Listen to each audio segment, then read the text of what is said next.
ये हम बचपन में ये गेम बहुत ज्यादा खेलते थे। हम कक्षा में भी खेलते थे और बाहर भी एकदम। जब हम बर्थडे पार्टीज पे जाते थे तो एक ये काफी प्रचलित गेम होता था जिसमें हम म्यूजिकल चेयर जिसे बोलते थे, जिसमें फटाफट बच्चे भाग दौड़ करने के चक्कर में आउट हो जाते थे। राइट। तो आज हम इसी गतिविधि के माध्यम से यह समझने की कोशिश करेंगे कि हम पेड़ों का महत्व कैसे समझा सकते हैं।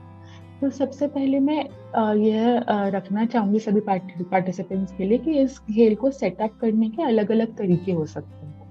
जैसे एक तो आप कुर्सियों को एक गोल घेरे में अरेंज कर सकते हैं और सारे बच्चे उस घेरे के अंदर भाग सकते हैं। या फिर एक तरीका हो सकता है जैसे हमने अभी बात करी कि बीच में आपने कुर्सियां रख दी और बच्चे आसपास कुर्सियों के भाग रहे हैं एक गोला बनाकर। और तीसरा हो सकता है कि आप जो तीसरा चित्र आप देख रहे हैं कि आप एक सीधी रेखा में कुर्सियां रख दे, एक सीधी और एक उल्टी करके, और बच्चे उसके आसपास घूम रहे हैं। तो ये जो तीसरा वाला आकार है ये सबसे ज्यादा हम बचपन में खेला करते थे। यहाँ पे एक इम्पोर्टेंट पॉइंट जो है वो ये है कि जितने भी बच्चे हैं और जितनी भी कुर्सियां हैं उसमें एक कुर्सी का फर्क होना चाहिए। मान लीजिए आपकी कक्षा में 10 बच्चे हैं तो इस खेल के लिए आपको 9 कुर्सियां लगानी होंगी।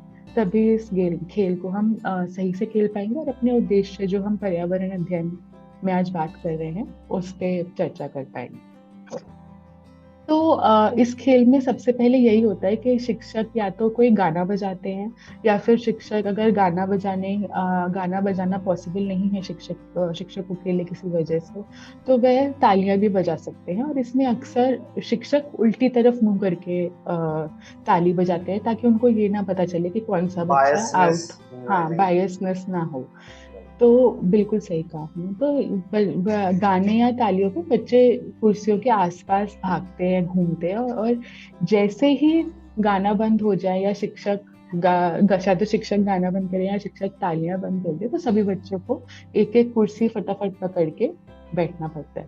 इसमें अक्सर आपने भी देखा होगा शुभम के बहुत हाँ, ज्यादा लड़ाई भी होती है कि मैं बहुत इस। बहुत। हाँ, एंड मैं। एंड बच्चे लोग का बहुत ये एक इंटरेस्ट भी होता है कि कौन आगे जाएगा, कौन आउट हो जाएगा। एंड हाँ। बहुत ही मतलब एक बहुत ही एक अच्छा वेदर क्रिएट करता है ये पीयर लर्निंग के लिए। तो एक चीज अपनी का मुझे लग रहा था कि आप हम्म। जैसे बोल रहे हो कि ये म्यूजिकल चेयर का एक गेम हम लोग खेलेंगे। तो जनरली हम लोग म्यूजिकल चेयर जो ऑफ टाइम वाला जो काम होता है गेम वाला टिफिन ब्रेक में, तो उसमें ही खेलते थे। तो लेकिन यहाँ पे ईवीएस को हम आप कैसे जोड़ने की बात बोल रहे हो? कैसे हम लोग ईवीएस को म्यूजिकल चेयर के गेम में हम लोग जोड़ेंगे? बिल्कुल। तो ये इस ईवीएस से हम इसको जोड़ेंगे। उसको मतलब वो कनेक्शन करने से पहले, वो संबंध बनाने से पहले, शिक्षक अध्यापकों से मेरा रिक्वेस्ट रहेगा कि वो एक दो राउंड इस गेम के ऐसे ही खिला दे, ताकि बच्चों को खेल भी समझ आ जाए और उनका इंटरेस्ट भी डेवलप हो जाए, क्योंकि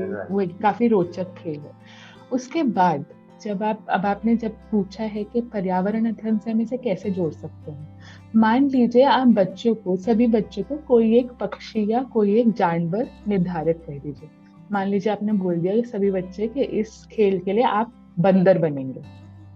तो सभी बच्चों को बंदर कैसे आवाज निकालते हैं वैसे आवाज निकालते हुए कुर्सियों के आसपास भागना है, और जैसे बंदर एक्ट करते हैं, जैसे वो क्रियाएं करते हैं, वैसे आपको करना है, खुजाना है इधर उधर। जैसे आपको पता है छोटे बच्चे तो इन सब चीजों में माहिर होते हैं, वे बहुत मजेदार तरीके से ये सब करते हैं।